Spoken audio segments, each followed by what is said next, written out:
अस्सलाम वालेकुम। आज हम बात करेंगे ऑब्जेक्ट ओरिएंटेड प्रोग्रामिंग की बेसिक्स पे। हम इंट्रोडक्शन देखेंगे कि ऑब्जेक्ट ओरिएंटेड प्रोग्रामिंग है क्या, और हम देखेंगे कि हमें ऑब्जेक्ट ओरिएंटेड प्रोग्रामिंग की ज़रूरत क्यों पड़ी, वो ऑब्जेक्ट ओरिएंटेड प्रोग्रामिंग के कैरेक्टरिस्टिक्स क्या क्या हैं, फिर हम देखेंगे क्लासेस क्या हैं और ऑब्जेक्ट्स क्या हैं।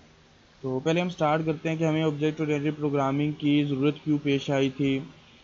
तो हमारे पास कुछ अर्लियर अप्रोचेस थी ऑब्जेक्ट ओरिएंटेड प्रोग्रामिंग से पहले, जिनमें procedural language, functional programming and structure programming आता था। इनमें कुछ ना कुछ लिमिटेशंस थी जिनको ऑब्जेक्ट ओरिएंटेड प्रोग्रामिंग ने ओवरकम किया, और इन्हेंसमेंट आई हमारे पास। तो प्रोसीजरल लैंग्वेज वो थी जिसमें कि आप जो भी कोड लिखते थे in the form of procedure लिखते थे, कि एक फंक्शन लिख लिया और उसके अंदर फिर आपने सारा कोड लिख दिया था। तो वहाँ पर कॉम्प्लेक्सिटी जो थी वो इंक्रीज़ हो जाती थी। उस कॉम्प्लेक्सिटी को रिड्यूस करने के लिए फिर फंक्शनल प्रोग्रामिंग जो है इंट्रोड्यूस करवाई गई, जिसमें लिस्ट ऑफ इंस्ट्रक्शन जो थी वो फंक्शन में ग्रुप करके लिखी जाने लगी। फिर हमारे पास ये जो सी प्रोग्रामिंग थी, सी लैंग्वेज थी, इसमें फंक्शनल प्रोग्रामिंग जो है वो इंट्रोड्यूस करवाई गई। फंक्शंस क्रिएट किए जाते थे किसी स्पेसिफिक टास्क को परफॉर्म करने के लिए, जिससे लाइन ऑफ कोड जो थी वो थोड़ी सी रिड्यूस हो गई, डुप्लीकेशन जो थी वो रिड्यूस हो गई थी। फिर स्ट्रक्चर प्रोग्रामिंग आई। स्ट्रक्चर प्रोग्रामिंग में मॉड्यूल्स क्रिएट किए जाते थे फंक्शंस को ग्रुप करके, मतलब सेम टाइप के या सेम वर्किंग के फंक्शंस जो थे वो एक मॉड्यूल के अंदर ग्रुप कर दिए जाते थे, और इस तरीके से कॉम्प्लेक्सिटी जो थी वो और थोड़ी सी रिड्यूस की जाने लगी थी।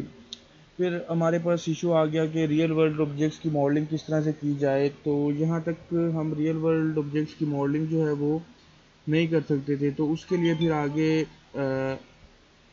ऑब्जेक्ट ओरिएंटेड प्रोग्रामिंग जो है वो इंट्रोड्यूस करवाई गई। तो हम रियल वर्ल्ड मॉडलिंग पे बात कर लेते हैं कि रियल वर्ल्ड मॉडलिंग क्या है बेसिकली। तो रियल वर्ल्ड मॉडलिंग में हम हर चीज़ को एज ए ऑब्जेक्ट जो है वो डील करते हैं। अब ऑब्जेक्ट में क्या होता है, हर ऑब्जेक्ट में कुछ ना कुछ एट्रीब्यूट्स या बिहेवियर होते हैं। अब एट्रीब्यूट्स को हम कह सकते हैं कि ऑब्जेक्ट की कुछ ना कुछ प्रॉपर्टीज़ होती हैं। तो जो प्रॉपर्टीज़ होती हैं वो हम एट्रीब्यूट्स के ज़रिए से जो है वो रिप्रेजेंट करवा लेते हैं। अब हम देखते हैं कि जो ऑब्जेक्ट्स हैं उनको हमने रियल वर्ल्ड ऑब्जेक्ट्स की तरह ऑब्जेक्ट प्रोग्रामिंग में मॉडल कैसे करना है या किस तरह से रिप्रेजेंट करवाना है। तो अब देखते हैं कि जितने भी रियल वर्ल्ड ऑब्जेक्ट्स हैं उनके कुछ ना कुछ कैरेक्टरिस्टिक्स होते हैं, कुछ ना कुछ एक्शंस जो हैं वो परफॉर्म करते हैं। जैसे कि हम अगर एक बॉल की एग्जांपल ले लें, तो बॉल जो है वो जो उसके बॉल के एक्शंस हैं वो रोल की जा सकती है, टॉस की जा सकती है, फेंकी जा सकती है, बाउंस होती है, कॉट होती है। तो ये सारे क्या है उसके फंक्शंस आ जाते हैं बॉल के। इसके अलावा अगर उसके फिजिकल करेक्टरिस्टिक्स की बात की जाए तो उसमें पहला करेक्टरिस्टिक उसका साइज़ है, कि बॉल का कुछ ना कुछ साइज़ होता है। फिर उसकी कुछ शेप होती है, कंपोजिशन होती है, वेट है, कलर है, उसकी स्पीड है, कुछ पोजीशंस है। तो ये सारी क्या है उसकी करेक्टरिस्टिक्स हैं, या इसको हम एट्रीब्यूट्स कह सकते हैं। और जो उसके एक्शंस हैं उनको हम क्या कह सकते हैं, बिहेवियर कह सकते हैं। तो एक्यूरेट डाटा मॉडल जो होगा ऑब्जेक्ट का, वो उसके फिजिकल करेक्टरिस्टिक्स के अलावा उसके जितने भी एक्शंस हैं उनको वो मैनेज करवा सकता है, उनको वो रिप्रेजेंट करवा सकता है ऑब्जेक्ट ओरिएंटेड प्रोग्रामिंग के अंदर। इस तरीके से हम फिर रियल वर्ल्ड ऑब्जेक्ट्स को मॉडल कर सकते हैं और उनको बेहतर तरीके से मैनिपुलेट करवा सकते हैं अपने प्रोग्राम्स के अंदर। तो यहाँ पर फिर हम ऑब्जेक्ट ओरिएंटेड प्रोग्रामिंग में हर चीज़ को एज ए ऑब्जेक्ट जो है वो रिप्रेजेंट करवाते हैं। अब हम बात कर लेते हैं ऑब्जेक्ट ओरिएंटेड अप्रोच पे। तो ऑब्जेक्ट ओरिएंटेड अप्रोच जो है वो डाटा एंड फंक्शंस को कंबाइन करती है किसी भी ऑब्जेक्ट को क्रिएट करने के लिए। तो यहाँ पर हमारे पास जितने भी ऑब्जेक्ट ओरिएंटेड प्रोग्रामिंग में ऑब्जेक्ट्स होंगे उनमें हम कंबाइन करेंगे डाटा को, उनके फंक्शंस को। अब डाटा क्या हो सकता है कि कैरेक्टरिस्टिक्स हो सकते हैं, फंक्शंस जो हैं वो एक्शंस होते हैं। अब जो ऑब्जेक्ट ओरिएंटेड प्रोग्रामिंग है वो बेस करती है ऑब्जेक्ट्स एंड क्लासेस पे। हम पहले क्लासेस क्रिएट कर लेते हैं जो कि ब्लूप्रिंट्स होते हैं, उनके थ्रू फिर हम क्या करते हैं आगे ऑब्जेक्ट्स क्रिएट करते जाते हैं और उनको यूटिलाइज करते जाते हैं। तो जो ऑब्जेक्ट ओरिएंटेड पैराडाइम है इसमें हम सॉफ्टवेयर को as a collection of object जो है वो डील करते हैं, जिसमें कि डाटा और बिहेवियर जो है वो दोनों मैनेज हो जाते हैं। तो इस तरीके से ऑब्जेक्ट ओरिएंटेड प्रोग्रामिंग ने हमारी जो प्रोग्रामिंग है उसको थोड़ा सा मोर एफिशिएंट कर दिया है और फिजिबल कर दिया है। इसके अलावा हमारे पास ऑब्जेक्ट ओरिएंटेड प्रोग्रामिंग में कुछ करेक्टरिस्टिक्स हैं कि ऑब्जेक्ट ओरिएंटेड प्रोग्रामिंग में ऑब्जेक्ट्स होते हैं, फिर क्लासेस हैं, हमारे पास इनहेरिटेंस है, रीयूजेबिलिटी है, न्यू डाटा टाइप क्रिएट करने की फैसिलिटी मिल जाती है हमें, और पॉलीमॉर्फिज्म और ऑपरेटर ओवरलोडिंग जो है उसका कंसेप्ट हमें यहाँ पर मिलता है। अगर हम यहाँ पर ऑब्जेक्ट्स पे बात करें तो हमारे पास ऑब्जेक्ट्स होती हैं, कुछ फिजिकल ऑब्जेक्ट्स होती हैं, फिर कुछ कंप्यूटर यूज़र इन्वायरमेंट के एलिमेंट्स होते हैं, डाटा स्टोरेज कंस्ट्रक्ट होते हैं, कुछ ह्यूमन एंटिटीज़ होती हैं। तो ये सारी की सारी हमारे पास ऑब्जेक्ट होती हैं। अगर हम फिजिकल ऑब्जेक्ट्स की बात करें तो हमारे पास जैसे एयरक्राफ्ट है, ट्रैफिक कंट्रोल सिस्टम में ये हमारे पास एक फिजिकल ऑब्जेक्ट है जो कि फिजिकली अवेलेबल होता है। इसके अलावा अगर हम कंप्यूटर यूज़र इन्वायरमेंट की बात करें तो यहाँ पर हमारे पास कुछ विंडोज़ हैं, मेन्यूज़ हैं, ग्राफिक ऑब्जेक्ट्स हैं जैसे कि लाइन सर्कल वगैरह। तो ये सारे के सारे कंप्यूटर यूज़र इन्वायरमेंट की कैटेगरी में आते हैं। तो इन सब के लिए क्लासेस क्रिएट कर सकते हैं। जैसे एयरक्राफ्ट है तो एयरक्राफ्ट की अगर हम क्लास क्रिएट करेंगे तो उसके अंदर हमारे पास डाटा और बिहेवियर आएगा। अगर एयरक्राफ्ट के डाटा की बात करें तो एयरक्राफ्ट का नंबर, उसका नेम, उसका मॉडल और इस तरीके के और उसके जो करेक्टरिस्टिक्स हैं वो आ सकते हैं। उसके अलावा अगर इसके एक्शन या बिहेवियर की बात करें तो वो फ्लाई करता है, ठीक है, वो उसका एक्शन हो सकता है। उसके बाद उसकी ब्रेक, इंजन स्टार्ट, इस तरह के कुछ एक्शन जो हैं वो उसके एयरक्राफ्ट के हो सकते हैं। उसके अलावा अगर यूज़र इन्वायरमेंट की बात करें तो यहाँ पर हमारे पास विंडोज़ हैं, मेन्यूज़ हैं, ग्राफिक ऑब्जेक्ट लाइन वगैरह हैं। तो अगर विंडोज़ की बात करें तो विंडोज़ की कुछ ना कुछ प्रॉपर्टीज़ होती हैं, जिनमें कि जैसे विंडो का टाइटल आ गया है, उसका विंडो का नेम आ गया है, विंडो का साइज़ आ गया है। अगर इसके बिहेवियर की बात करें तो विंडो को आप मैक्सिमाइज़ कर सकते हैं, मिनिमाइज़ कर सकते हैं। तो ये सारे इसके बिहेवियर में आ जाते हैं। अगर हम डाटा स्टोरेज कंस्ट्रक्ट्स की बात करें तो हमारे पास कुछ stacks, link list, binary tree, Q, graph, vector, इस तरह के हमारे पास डाटा स्टोरेज कंस्ट्रक्ट आ जाते हैं। अब स्टैक की अगर बात की जाए तो स्टैक के अंदर हमारे पास डाटा स्टोर होता है, और इसके आगे बिहेवियर की बात करें तो पुश एंड पॉप का बिहेवियर है। लिंक लिस्ट में हमारे पास डाटा स्टोर होता है, उसके बाद नेक्स्ट नोड का एड्रेस होता है। तो ये दोनों हमारे पास क्या आ जाएंगे, उसके अंदर उसके एट्रीब्यूट्स आ सकते हैं, डाटा एंड नेक्स्ट नोड का एड्रेस। और जो हमारे पास बिहेवियर है वो क्या है, इंसर्ट है, ठीक है, इंसर्ट एट एंड है, इंसर्ट एट स्टार्ट है, इंसर्ट एट मिड है, डिलीट के इस तरह बिहेवियर आ सकते हैं हमारे इसके साथ। तो बाइनरी ट्री के अंदर भी डाटा और नेक्स्ट नोड का एड्रेस आ सकता है। अगर हम ह्यूमन एंटिटीज की बात करें तो इसमें स्टूडेंट, एम्प्लॉय, पर्सन और काफ़ी सारी एंटिटीज आ सकती हैं। अब स्टूडेंट के जो आपके पास एट्रीब्यूट्स आएंगे वो क्या क्या हो सकते हैं, स्टूडेंट का आईडी, नेम, एड्रेस वगैरह। इसी तरह एम्प्लॉय का ID, name, address, salary, company, department वगैरह, ये सब कुछ एम्प्लॉय के एट्रीब्यूट्स में आ सकता है। अगर इनकी बिहेवियर की बात करें तो स्टूडेंट के बिहेवियर या एक्शन क्या हो सकता है कि स्टूडेंट का डाटा जो है वो इंसर्ट हो सकता है, अपडेट हो सकता है, डिलीट हो सकता है, फाइंड हो सकता है।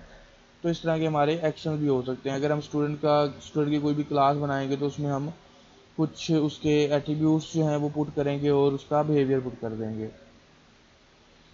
उसके बाद हम बात कर लेते हैं ये क्लासेस क्या होती हैं। तो क्लासेस हमारे पास ब्लूप्रिंट ऑफ ऑब्जेक्ट है कि जो भी ऑब्जेक्ट हम क्रिएट करते हैं वो बेसिकली हम क्लासेस से क्रिएट करते हैं। जो ऑब्जेक्ट है वो इंस्टेंस ऑफ क्लास हो सकता है कि किसी क्लास के एक इंस्टेंस को हम क्या कह सकते हैं, ऑब्जेक्ट कह सकते हैं। और ऑब्जेक्ट के अंदर अब क्या क्या चीज़ें हमें मिलती हैं, हमें डाटा मिलता है और फंक्शंस मिलते हैं। अब क्लासेस जो हैं वो टेम्पलेट की तरह की होती हैं जिसमें आप डिफ़ाइन कर लेते हैं कुछ ना कुछ मेथड्स को और वेरिएबल्स को, जो कि सिमिलर ऑब्जेक्ट्स जो हैं उनके आप ये ग्रुप कर देते हैं, ठीक है। तो इस तरीके से हमारे आपके पास जो है क्लासेस वो क्रिएट हो जाती हैं। अगर हम यहाँ पर देखें तो हम यूज़ करते हैं क्लास कीवर्ड, उसके बाद हमारे पास क्लास का नेम आ जाता है। अब ये क्लास का नेम यूज़र डिफाइन होता है, ये कोई भी हो सकता है, लेकिन अब क्लास का नेम लिखते हुए आपने थोड़ा सा ध्यान रखना है कि जो वेरिएबल नेमिंग रूल थे वही यहाँ पर आप इम्प्लीमेंट करेंगे।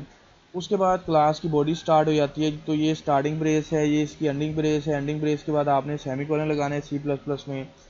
और एक्सेस स्पेसिफायर हम यूज़ करते हैं क्लास की बॉडी में। एक्सेस स्पेसिफायर पे हम बाद में बात करेंगे। एक्सेस स्पेसिफायर बेसिकली स्पेसिफाई करता है कि एक्सेस इसकी कहाँ तक होगी, डाटा मेंबर की या मेंबर फंक्शन की। तो एक्सेस स्पेसिफायर हमारे पास प्राइवेट, पब्लिक या प्रोटेक्टेड हो सकते हैं, जिन पे हम बाद में बात करेंगे। डाटा मेंबर्स हैं हमारे पास, ये डाटा मेंबर्स बेसिकली हम वेरिएबल कह सकते हैं। ठीक है, या हम एट्रीब्यूट्स कह सकते हैं। जैसे हम स्टूडेंट के एट्रीब्यूट पे बात कर रहे थे कि स्टूडेंट का आईडी नेम क्लास वगैरह है, तो ये सारे आईडी नेम क्लास वगैरह स्टूडेंट क्लास के डाटा मेंबर्स हैं। उसके बाद मेंबर फंक्शन है, मेंबर फंक्शन को हम बिहेवियर कहते हैं। अब मेंबर फंक्शन और डाटा मेंबर के लिए अलग अलग एक्सेस स्पेसिफायर भी आप यूज़ कर सकते हैं। बेसिकली हम एक्सेस डाटा मेंबर्स के लिए प्राइवेट एक्सेस स्पेसिफायर या प्रोटेक्टेड अक्सर यूज़ करते हैं, जबकि मेंबर फंक्शंस के लिए ज़्यादातर हम पब्लिक एक्सेस स्पेसिफायर यूज़ करते हैं। और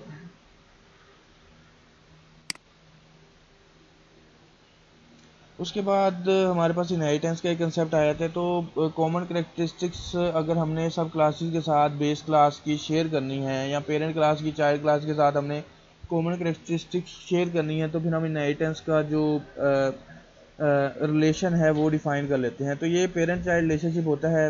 अगर हम यहाँ पे ये एग्जांपल देखें तो हमारे पास एक क्लास है व्हीकल की, उसके अंदर हमारे पास फ्यूल कैपेसिटी और अप्लाई ब्रेक्स के कुछ डाटा मेंबर फंक्शंस हैं। और हमने अब 3 क्लासेस इनहेरिट की हैं, व्हीकल क्लास है, क्लास बस, class car and class truck. तो ये जितने भी उसके मेंबर फंक्शंस हैं ये क्लास बस, class car and class truck के अंदर एक्सेसिबल हैं। तो हमें रीडिफाइन नहीं करने पड़ते। इस तरीके से हम रीयूजेबिलिटी जो है वो यहाँ पर इम्प्लीमेंट कर लेते हैं इनहेरिटेंस के थ्रू। उसके बाद रीयूजेबिलिटी आ जाती है। जब आप क्लासेस क्रिएट कर लेते हैं तो आप उसको डिफरेंट प्रोजेक्ट्स के लिए यूज़ कर सकते हैं। कि अगर आपने कोई डेटाबेस के लिए क्लासेस बना के रखी हैं, जैसे जिनमें इंसर्ट, अपडेट और डिलीट के फंक्शंस हैं, तो आप उनको डिफरेंट प्रोजेक्ट्स के अंदर अपनी ज़रूरत के हिसाब से आगे यूटिलाइज़ कर सकते हैं। अगर हम इनहेरिटेंस की बात करें तो हमने पहले देखा है कि इनहेरिटेंस में बेस क्लास के अंदर आपने कुछ फंक्शंस बना लिए, अब उनको चाइल्ड क्लासेस के अंदर आप रीडिफाइन नहीं कर रहे बल्कि आप रीयूज़ कर रहे हैं, तो आपको दोबारा लिखने की ज़रूरत नहीं पड़ती, जिससे लाइन ऑफ कोड आपकी रिड्यूस हो जाती हैं। तो अब आप सेम तरह का कोड जो है वो दोबारा से दोबारा यूज़ करते जाते हैं, बजाय इसके कि आप मल्टीपल टाइम उसको राइट करते जाएं। इस तरह से आपका कोड राइटिंग की एफर्ट जो है वो कम हो जाती है, और आपको कोड जो है वो दोबारा दोबारा लिखना नहीं पड़ता है, जिससे कि आपकी कोड की जो फाइल है उसका साइज़ जो है वो भी इंक्रीज़ नहीं होता है। तो इस तरह की थोड़ी सी ऑप्टिमाइजेशन भी हो जाती है, और जो स्पेस कॉम्प्लेक्सिटी है वो रिड्यूस हो जाती है। इस तरीके से अगर हम न्यू डाटा टाइप्स क्रिएशन की बात करें तो यहाँ पर अगर हमारे पास एक कोई जीपीएस सिस्टम बना रहे हैं, कोई पोजीशनिंग सिस्टम बना रहे हैं, और वो एक्स वाई प्लेन के अंदर काम कर रहा है, तो उसके लिए हमारे पास कोई प्री डिफाइंड डाटा टाइप नहीं है। अगर हम प्रिमिटिव डाटा टाइप्स के अंदर बात करें तो प्रिमिटिव डाटा टाइप में इंटीजर, फ्लोट, कैरेक्टर, डबल वगैरह ये प्री डिफाइंड टाइप्स हैं जो कि सी प्लस प्लस में पहले से अवेलेबल हैं। अगर हमने किसी भी पोजीशन को यहाँ पर पॉइंट आउट करना है तो उसके लिए हमारे पास कोई स्पेसिफिक डाटा टाइप नहीं है। तो इसके लिए फिर हम क्या करते हैं कि इसके लिए हम यहाँ पर ऑब्जेक्ट ओरिएंटेड प्रोग्रामिंग को यूज़ करते हुए न्यू डाटा टाइप जो है वो क्रिएट कर लेते हैं। अगर हम बात करें कि हमने पोजीशन की टाइप एक क्रिएट की है, तो हमने क्लास बना ली है पोजीशन की। अब पोजीशन जो है एक्स वाई प्लेन में 2 कोऑर्डिनेट होते हैं, एक्स कोऑर्डिनेट और वाई कोऑर्डिनेट। तो यहाँ पर दोनों कोऑर्डिनेट इंटीजर टाइप के होंगे, तो हमने ये इंट एक्स और इंट वाई करके दोनों डिफाइन कर लिए हैं। अब हमारे पास इसके कुछ मेंबर फंक्शन हो सकते हैं कि हमने गेट करने हैं कोऑर्डिनेट, तो गेट डाटा का एक फंक्शन बना लेते हैं जिसमें हम कोऑर्डिनेट सेट करेंगे, और उसके बाद शो डाटा का फंक्शन बना लेते हैं जिसमें हम कोऑर्डिनेट जो है वो डिस्प्ले करेंगे। तो इस तरीके से हम कोई न्यू डाटा टाइप जो है वो भी ऑब्जेक्ट ओरिएंटेड प्रोग्रामिंग के थ्रू क्रिएट कर सकते हैं अपनी ज़रूरत के हिसाब से। तो रियल वर्ल्ड मॉडलिंग के लिए बेसिकली ये हम यूज़ कर रहे हैं। तो अगर हमें रियल वर्ल्ड के अंदर कोई भी चीज़ को रिप्रेजेंट करवाना है प्रोग्रामिंग के थ्रू, तो हम ऑब्जेक्ट ओरिएंटेड प्रोग्रामिंग का सहारा लेते हैं। Everything will be a object oriented programming. तो यहाँ पर फिर हमें पता लग गया है कि हम अब जैसे स्टूडेंट का डाटा स्टोर करना है तो उसके लिए हम अपनी डाटा टाइप बना सकते हैं स्टूडेंट टाइप की। तरह एम्प्लॉय का डाटा स्टोर करना है तो एम्प्लॉय टाइप के हम यहाँ पर क्लासेस बना सकते हैं और उसका डाटा जो है वो मैनिपुलेट कर सकते हैं ईजीली।